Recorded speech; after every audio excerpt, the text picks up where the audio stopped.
So welcome again to the tutorial, this time for lesson number 2 about text and binary. So let's go directly to task number 1. Task number 1 asks about ASCII tables and the conversion. So use the knowledge about ASCII to create a real binary number from a text.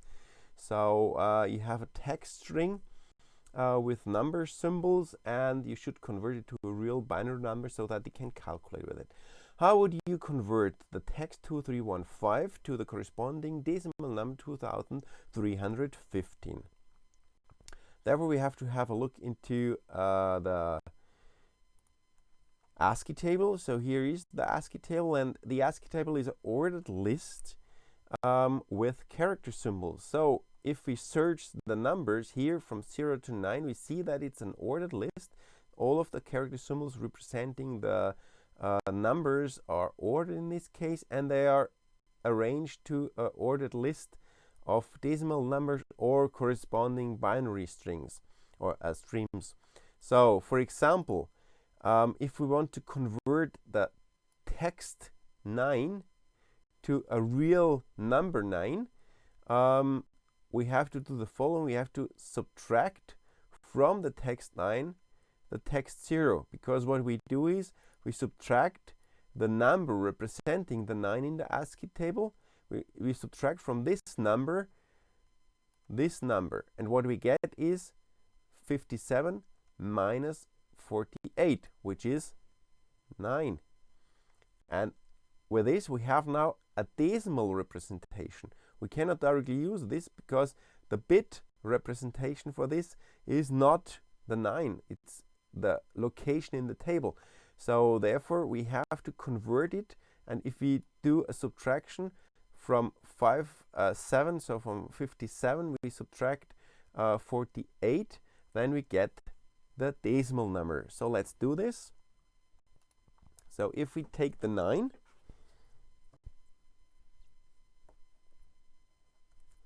and subtract the 0, then we do the following. We use 57 minus 48, and this is exactly 9 in decimal. So if we do this for the whole number was 2315 in character. So we take the first number here, so the 5. We subtract the same style like here. We subtract the 0. What we get is this subtraction here, and we will result in 5 decimal. This 5 decimal must be multiplied with the position value, so with a value of this position. So the value of this position is 1. Therefore, we will have 5. And we are here in the decimal area and here in the character area in the ASCII table. Okay, so let's take the next one. If we take the next one, we have 1 minus 0, which is 1 in decimal. And now we are at the second position in the base 10 system, so we multiplied with 10, so that we get 10 here. We do the same with the next position, so 3 minus 0 is 3 in decimal. Now we are at the third position, so we have to multiply it with 100, so we'll get 300. And the next one, 2 minus 0 is 2 in decimal times 1000, and then we get 2000. So if we take this now and sum it up, then we'll get 2315 in decimal. So it's 2315 in decimal, so that we can calculate here. It's not comparable what we have in this character range, because each of these characters here is 1 byte. So therefore we would have here the following sequence, we have the 2. The 2 is 50 in decimal position in the ASCII table. Then we have 3, which is 51. We have 1, which is 49. And we have 5, which is 53. So, and this is not the same. So here you have 4 bytes, and each byte represents the ASCII value, and therefore the positional information in the table. And this is really the number. So for this, you need an according integer representation. Let's come to question number 2. Question number 2 deals with the same. So find a simple way to convert lowercase ASCII characters to uppercase and vice versa. So it's the same trick what we can use here. The same trick like with numbers. So if we watch our table again, then you will see that there is again an ordered list. So the lowercase characters are in the higher range, the uppercase characters are in the lower range, and therefore you will see that you have here a distance between lowercase and uppercase. So if we take this and subtract this, so for example we subtract from 97 in decimal 65, then we will have the distance between lowercase and uppercase, and this distance can be used, so we can just calculate with this, and therefore we can do the same trick like with numbers to calculate the right values or the right positions in the table.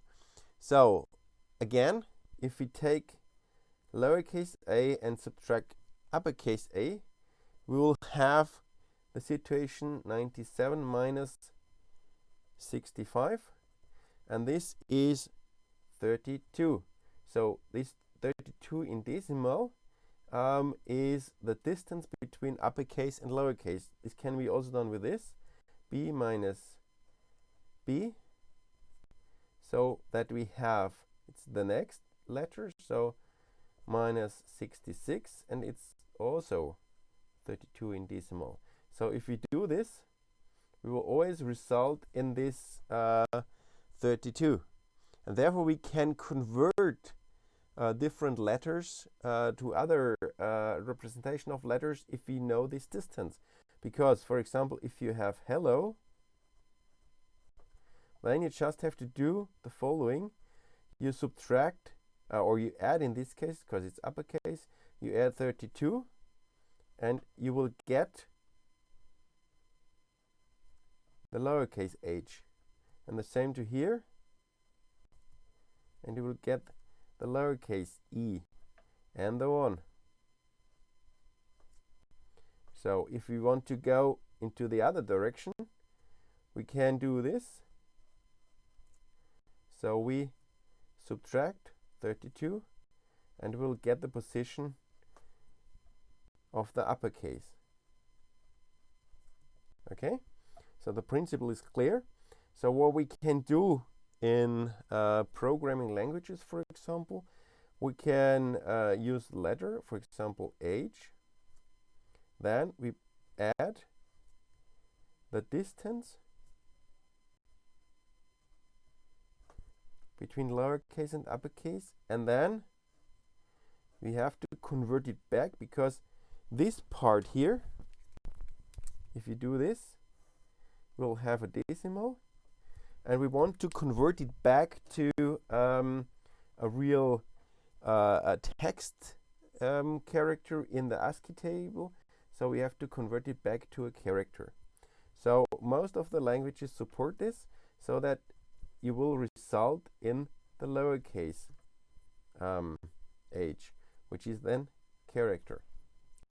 And with this trick, you can convert anything into another representation. For example, the function doing this is 2 upper or 2 lower in C, and there are also functions in other languages. Let's go to question number 3. So question number 3 is again the same. So there's a nice story behind, because the film Odyssey 2001 is a classic film about a computer in a spacecraft taking over the complete control. And this computer is called HAL, and there was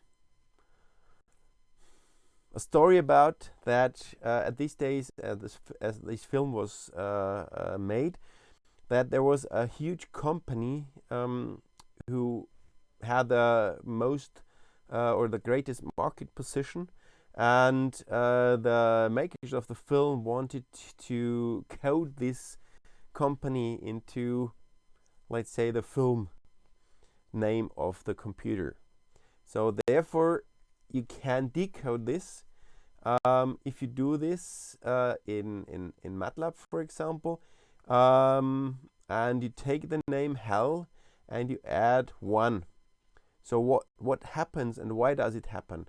It's directly related to question number 2, because if we go back to our ASCII table, then you should directly see that because of this ordered situation, if you add 1 to a letter, you will get the next letter. So what you do is you convert the letter to the next letter position. So this means that you go to the next position. So A can become B, B can become C, and so on. So let's do this in MATLAB.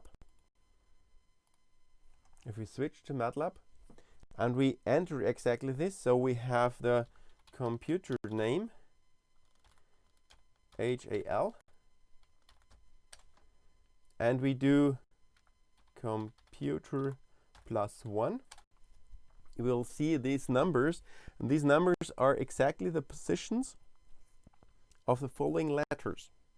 So, and if you remember what you have seen before in question number 2, you can convert it back to what should be a letter if you do it with character function, and then you will see, oh my god, the computer in the spacecraft was made by, there are of course other companies, but this is the story behind or hidden story behind this Odyssey 2001.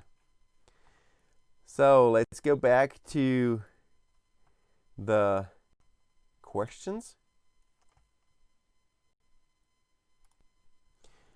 Question number 4 also plays a little bit with this difference between text representation and decimal representation, and you should know from question number 1 how it works. So I show you the sample. So what you have is a difference between the text 128 and the number 128 here in decimal. So if we want to represent it in bytes, then this should be clear. So each of the single characters is 1 byte. So you have the first byte for the 1, the second byte for the 2, and the third byte for the 8. And you will have the ASCII representation of this different number letters. So for example, 1 is 31 is 31 hex, and 2 is 32 hex, and 8 is 38 hex. So you can convert this to the bit representation. You always have 8 bits in 3 bytes. So in this case, you have to represent it as the numeric version. So remembering the numeric lesson, you have the first bit, which is 1. The second bit is 2 positional value, 4, 8, 16, 32, 64, 128. Oh, it's quite nice because we already have this. So what we have now here is we have 8 bits which can be combined to 1 byte, which look like this.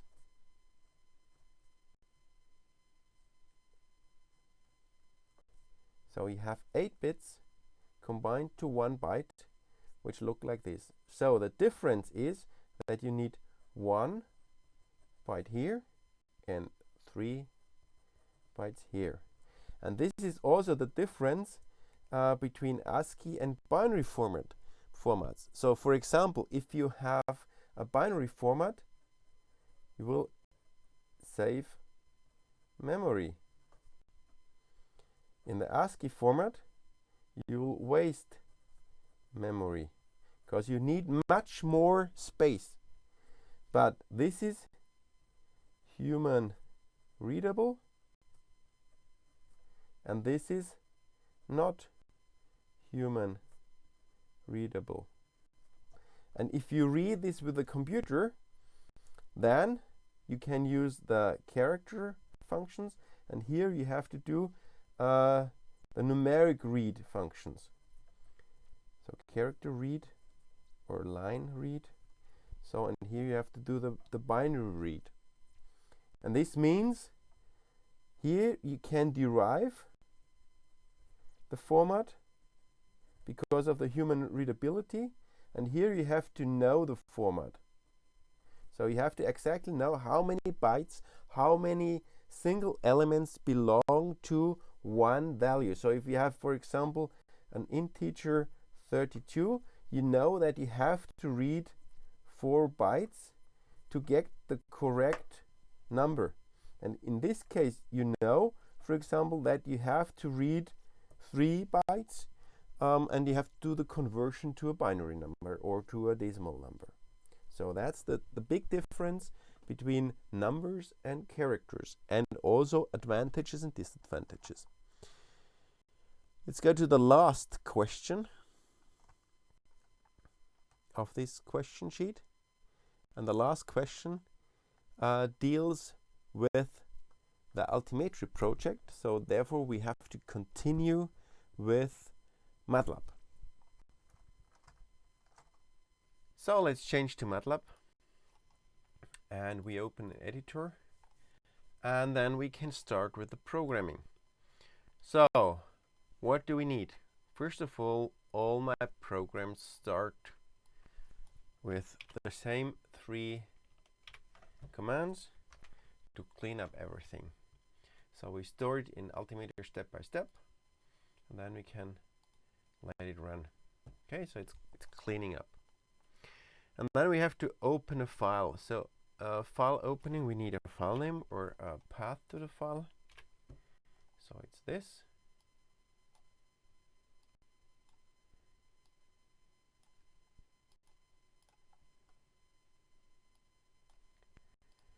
And then we open this file.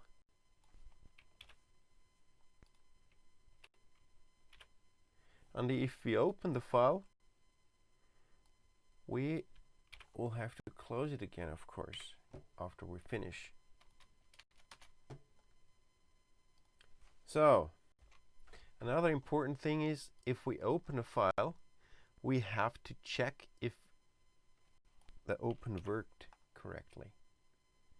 So if it was successful to open the file. So it's done with this. So we have the file name, we open the file for reading here, and then we check if everything is okay, we send an error message, and then later on, if we process the data here, then we close the file.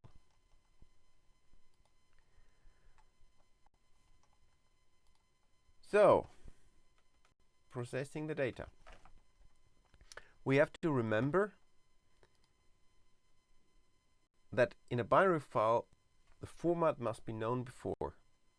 So let's go back and have a look into the format description. So I want to read in NVSAT. So NVSAT has these format description, and therefore we can follow this style. So we will have to read 4 bytes, which is an integer 32. We have to read 4 bytes, which is an integer 32, and so on. And then we have to multiply it by 10 to the power of minus 5, 10 to the power of minus 6, and so on to get the real data. So now we want to convert this, and let's switch back to MATLAB. So I will bring this format into our mind here so that you understand what I'm doing now.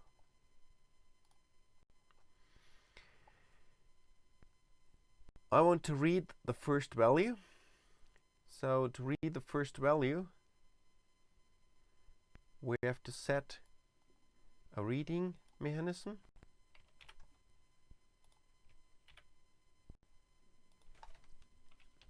And I want to store this value in a record. So therefore we have to create a record. I know that the records will have 20 elements. So therefore I create 20 elements, and then I can store data there. So my first element is read from the file using the fread function. I read it from the file which I opened. I want to read one element of this size, and this size is exactly this size here. So 4 bytes in an integer. We have the plus and minus range, so it's not unsigned, so it's signed. So we have integer 32, and this is the Julian day epoch starting from 2000. And then I want to read the rest of my records. So the next one will be this. So I read again from my file one element, again 32, and this is the geodetic latitude. And then I want to read the longitude. So what's the? You remember? Third element, longitude. But now we have a plus here, so it means we have an unsigned integer. And we continue with the fourth part of the record. And this is the satellite height above ellipsoid. So again, unsigned integer. And we always read one element in this case. So here you can see I just follow this description. So let's continue with all of the elements. And what I did here now is reading exactly one complete record with 20 elements. So we open the file, we read 20 elements, which is exactly one record. We store it in the right position of the record, and then we close the file. Okay, it's not just one element or one record in this file. We have a lot of records, so we have to continue until we read all of the records. So, and therefore we need a loop to do that. So what we do now is we add a loop, a while loop, until the file end of file check results not in that the file ends. We continue data reading.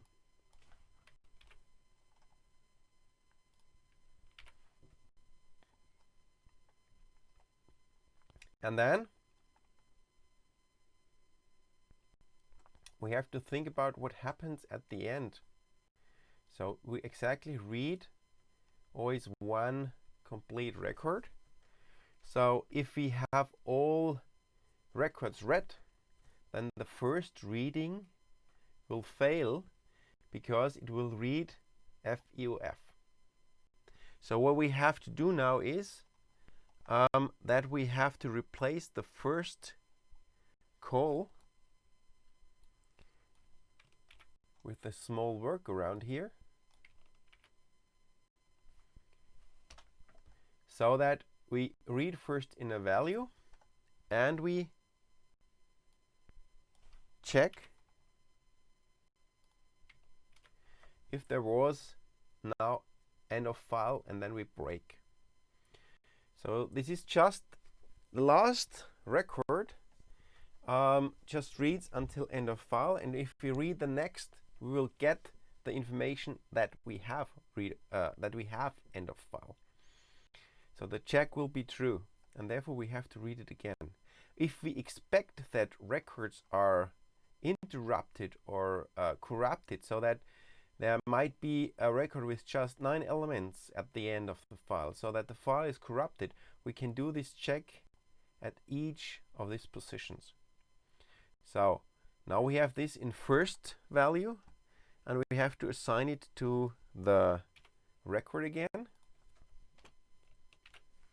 so that now if it is a value, so if a new record starts, then I assign it to the record. With this, we always overwrite existing elements. So we always have one record available, and we just put it to a situation that the next record reading will overwrite the existing one.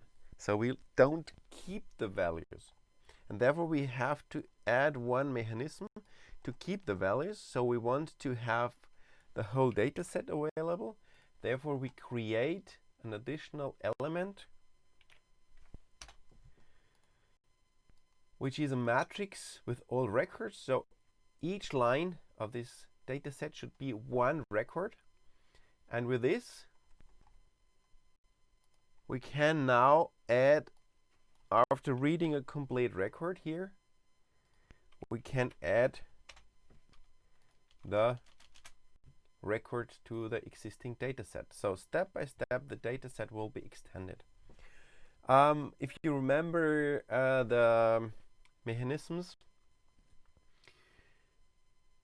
of numerics, so of speeding up code, this is not the ideal way to do that.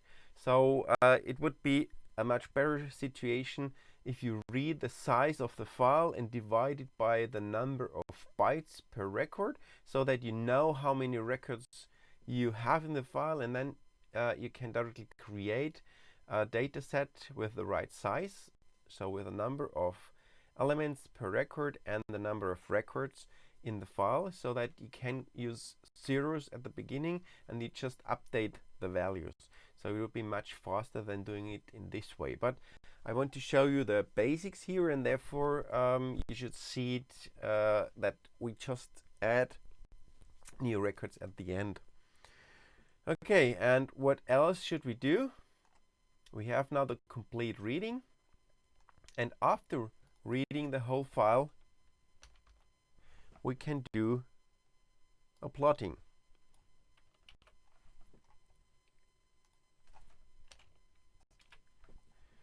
So with this, we can do the plotting.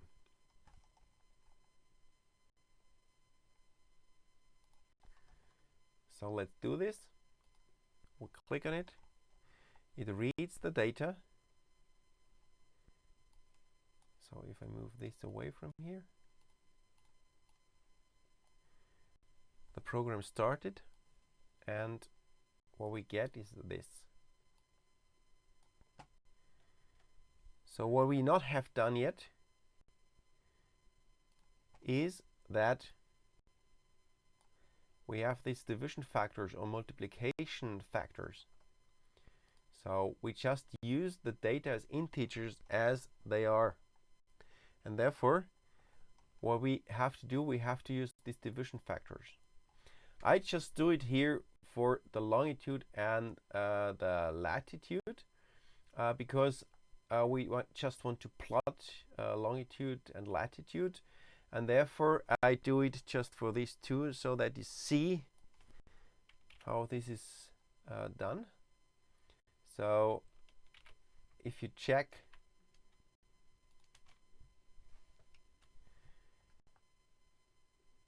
how the this is the latitude, how the latitude is calculated. So you have to multiply with 10 to the power of minus 6, and then you get a double value, and you assign this new value again to the right position in the record.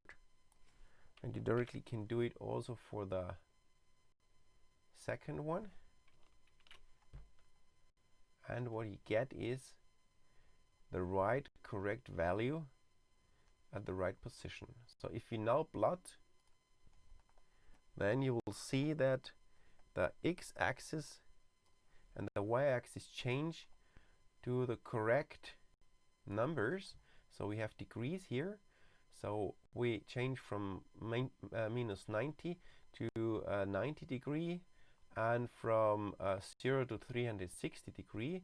And what we also see now, that it is not so nice if we continue with 0 here, so that we have a line back to the starting point of the path, so that we have a line to here and it continues here again.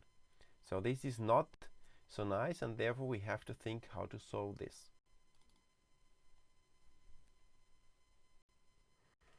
To improve this, we have to change the plotting of the program. So let's close the plotting, and then we replace this plotting mechanism by another one. So there's a simple trick. There are several possibilities, of course, but there's a simple trick that we replace the plotting by an onPlot, doing a line-by-line drawing. So for this, we have to walk through the whole matrix, and we have to plot the data with XY definitions. So we do not do the plotting in this style. We create a figure,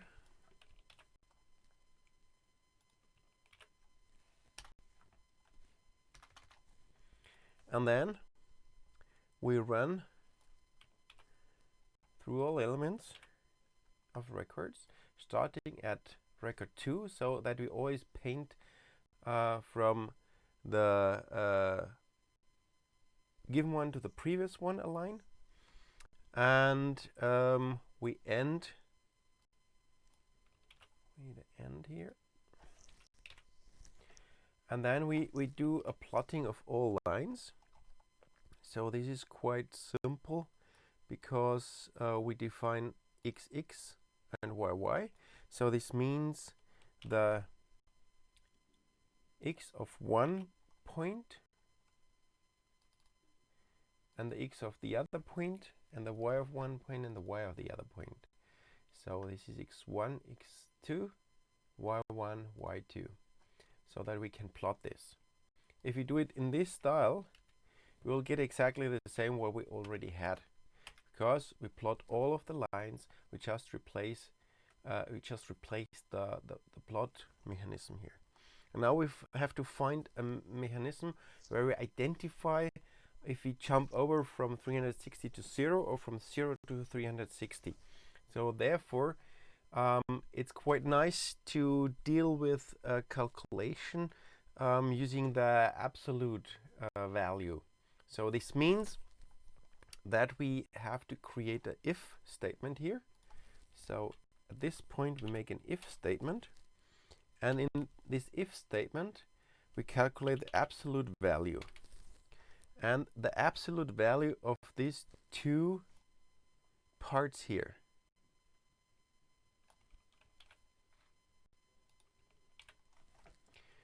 So of the current position and of the previous position.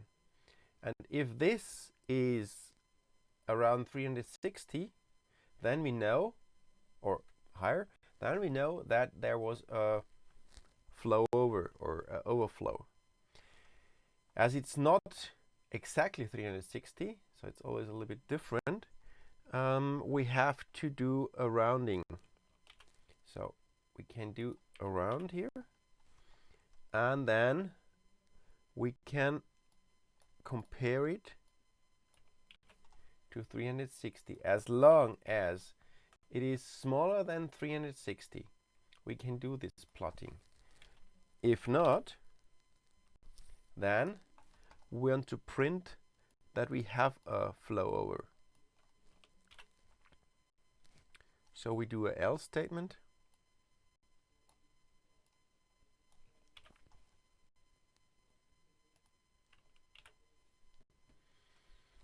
And then we don't do the plotting. So we only do a plotting if we have small steps and not a complete flow over, so that we leave the 360 degree. And if we have this 360 degree overflow, then we print and do not plot. So let's test this.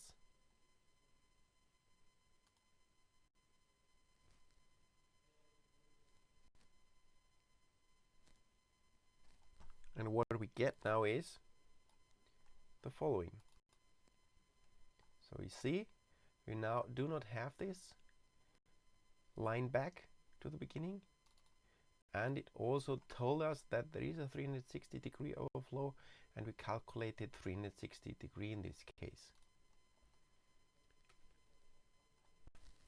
So drawing is much more beautiful, but we have to deal now with the situation that at the moment we just read one file, but we want to read all files and want to plot all files.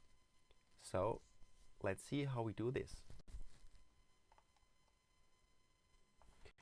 So let's close this and let's update with a version where we read in more than one file. We can use here one trick, because we see that the file names have always the same length. So therefore I will use a list or a matrix with the file names called file names, and I will always add the next file which I want to read in the next line. So as character strings are similar to vectors, we can use the same style as known for vectors, so that we create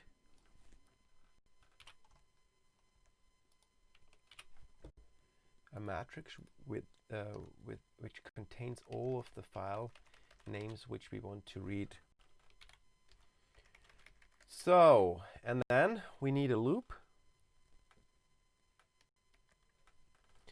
Loop can be, again, like what we know from the plotting. So we have a file count. We start at the first file, and we end with size of file names, comma 1, which is the length, or which is the dimension of the rows. So we will get 5 in this case. And we'll run through all of these files and we'll plot all of them. So now we have to do a few changes. We always want to create a new data set, therefore we have to delete the existing one and have to create a new one. And then we have to use, of course, the new file name, which we got from the list, so that we read in each time a new file. And then we want to plot always into the same figure. So therefore, we'll create a figure. We'll do hold on. And at the end, if you're finished, we'll do a hold off, so that we plot into a new figure again. And with this, we run through all of these files and we'll plot them. So let's start.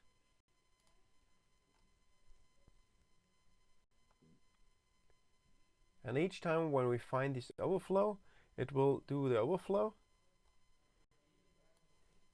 And you will see that it will create slowly the different paths of the satellites. So with this, you can read in different files with different satellite types, and then you will get this. That's it. So see you next time for a lesson or tutorial, and have a nice time. Bye bye.